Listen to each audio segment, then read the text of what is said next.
10 minutes before I was supposed to say I do, I discovered something that made my blood run cold. But to explain how I got there, I need to take you back to that morning. I woke up believing it would be the happiest day of my life. The sun was shining through the hotel windows, my phone was buzzing with congratulation messages, and my best man, Ryan, was already knocking on my sweet door. "Rise and shine, husband," he laughed. I smiled.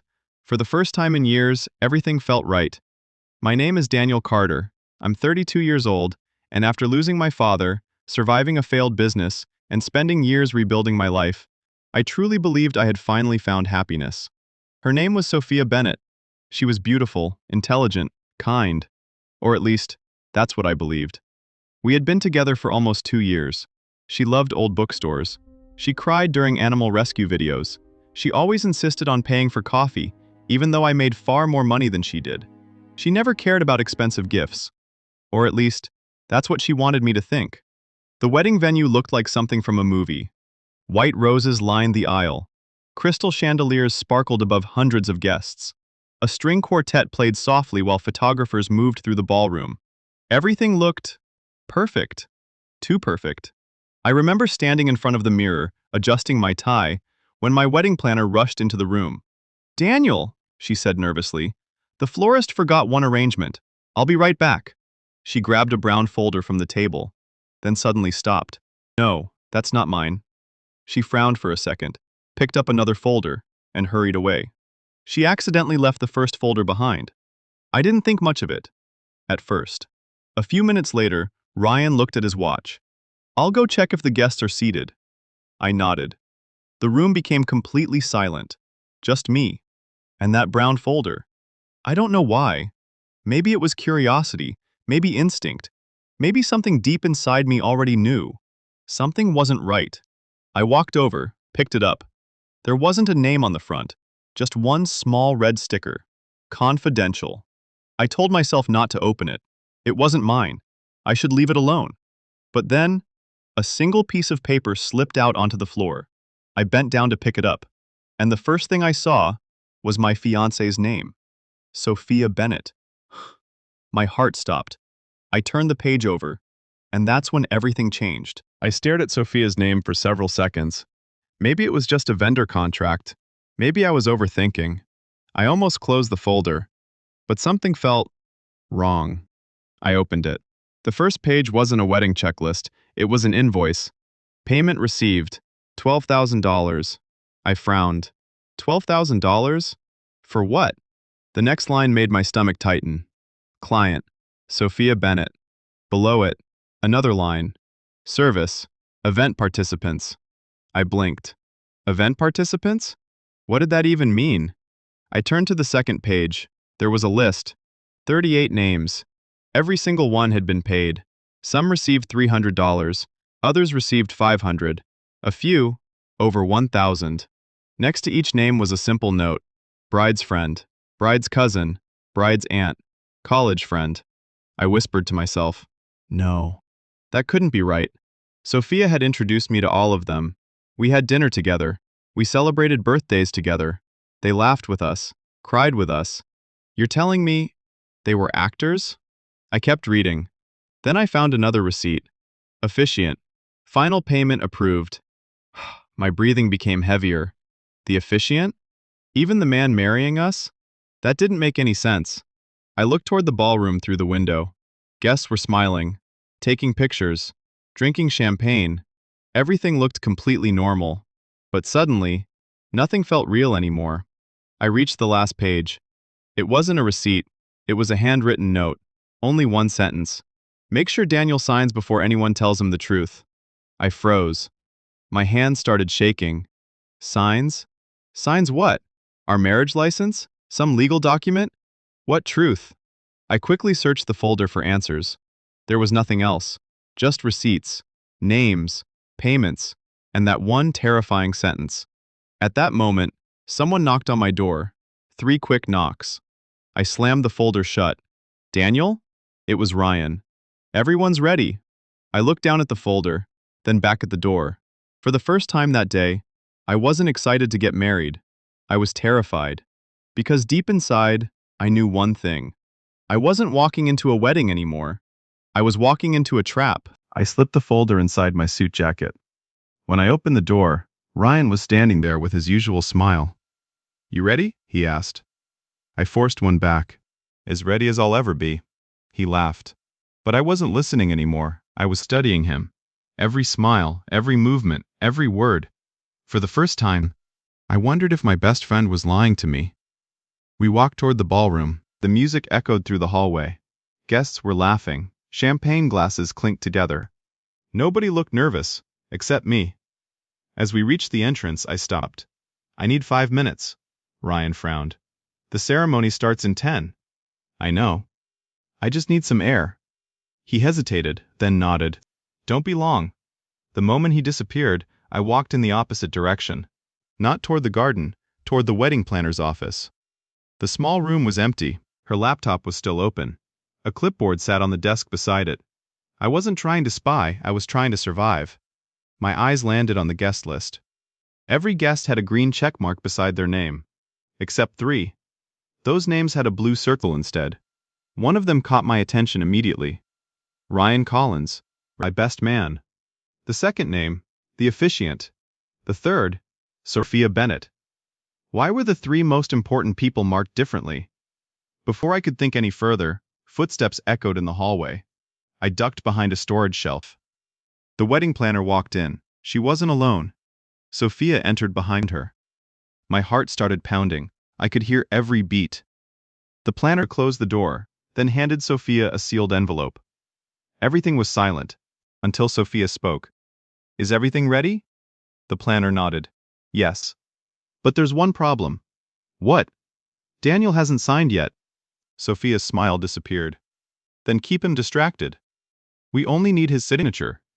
My stomach dropped. "Only my signature? For what?" The planner lowered her voice. "I don't want another mistake like Chicago." Sophia looked, annoyed. "There won't be. He's completely in love with me. He'll sign anything."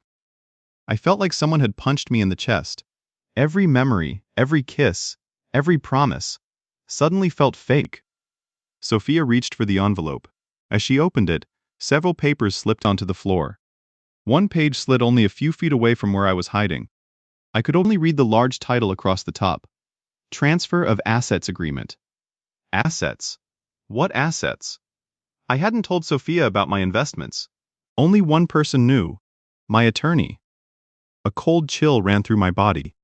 This wasn't about love. This wasn't even about marriage. Someone wanted something from me, and whatever it was worth destroying my entire life to get. I waited until Sophia and the wedding planner left the room. My hands were trembling.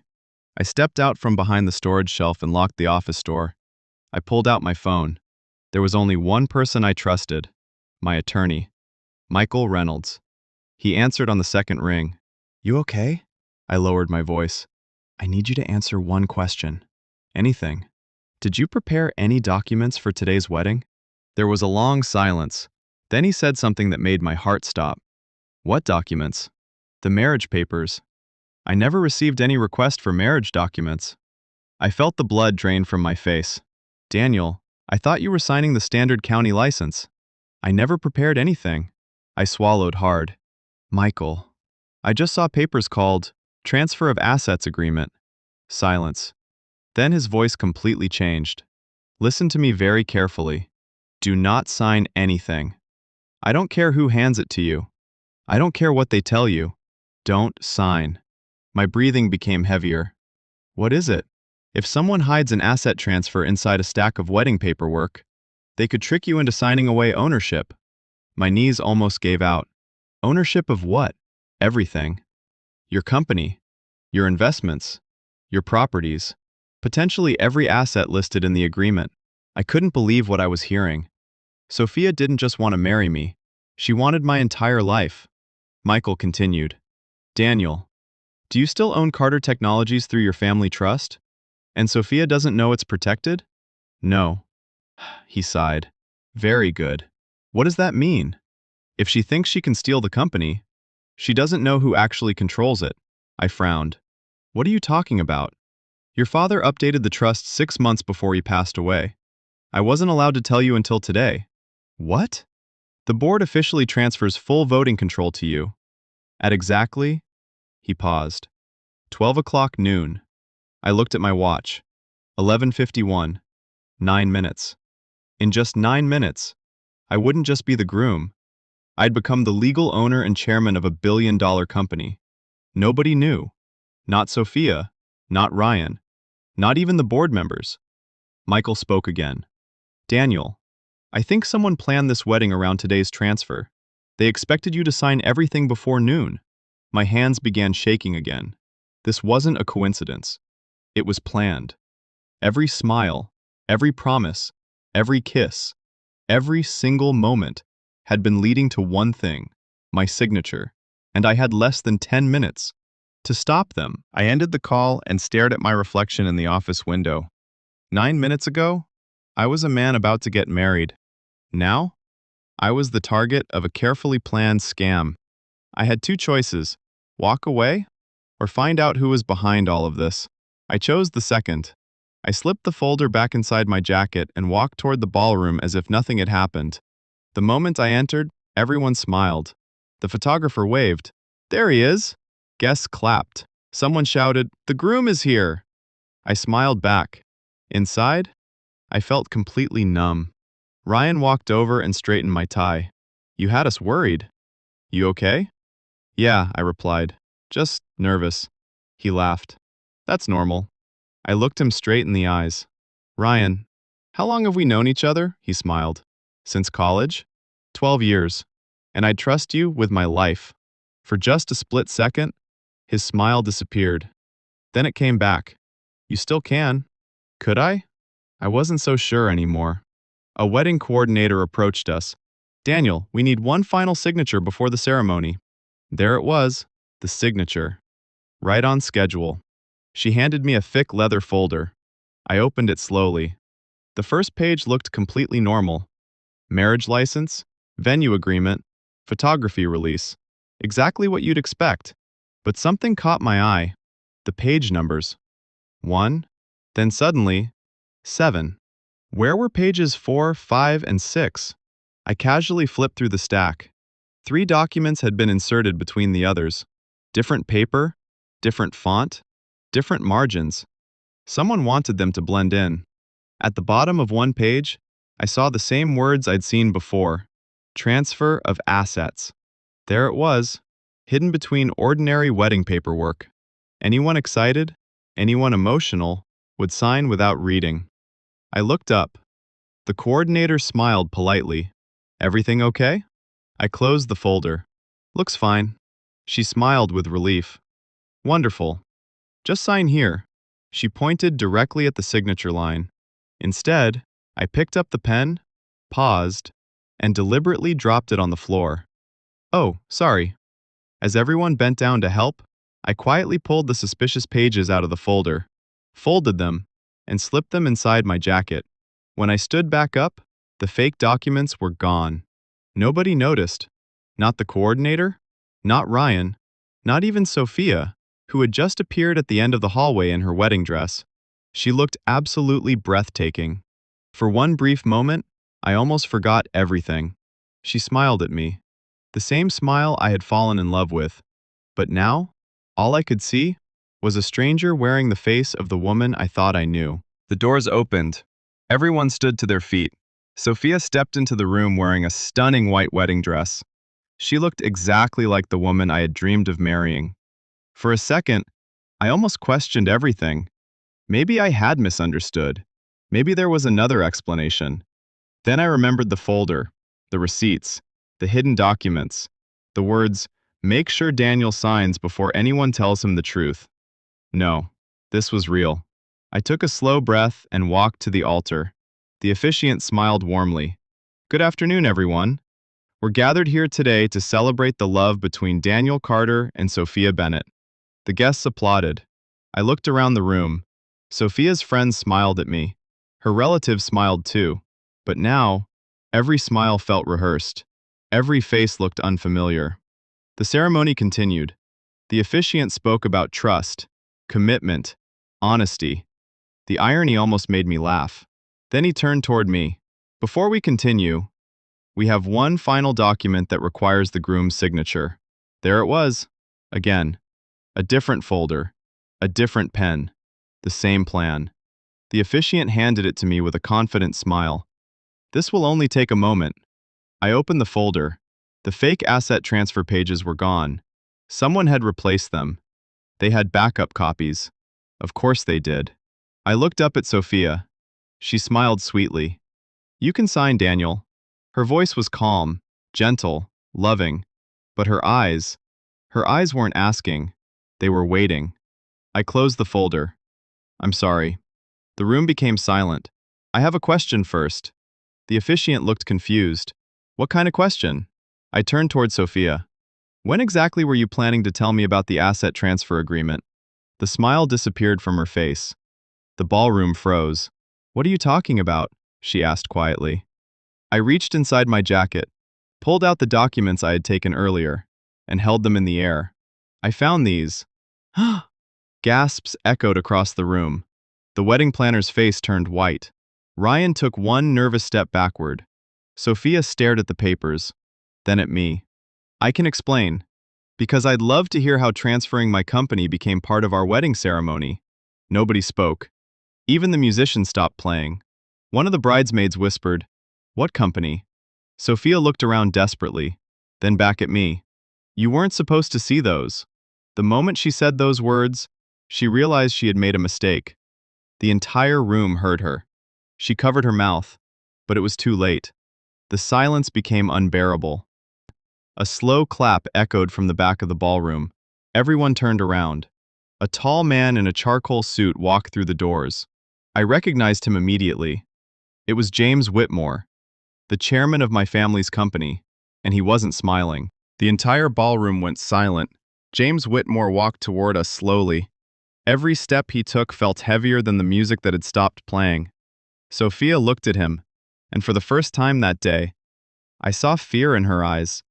Not guilt, not sadness. Fear. James, Sophia whispered. But he raised his hand. His voice was calm, but powerful. Everyone in the room watched him carefully. James looked at me. Daniel, I'm sorry you had to find out this way. I didn't say anything. I just stared at him. What exactly is happening? I asked.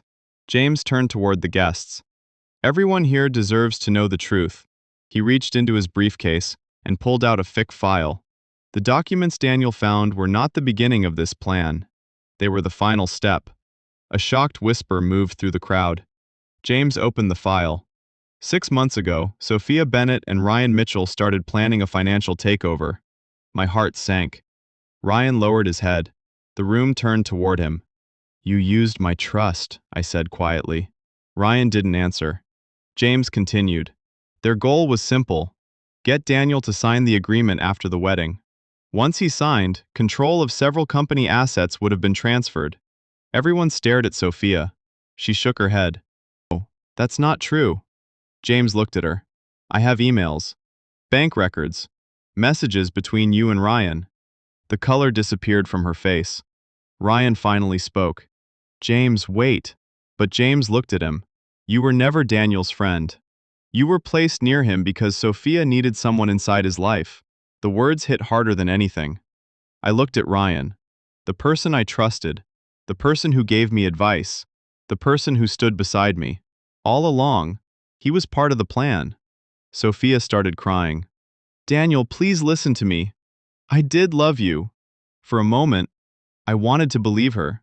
I wanted everything to be a misunderstanding. But love without honesty is just another kind of betrayal.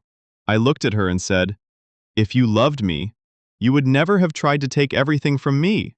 The room stayed silent. James closed the file. The police and legal team have already received copies of all evidence.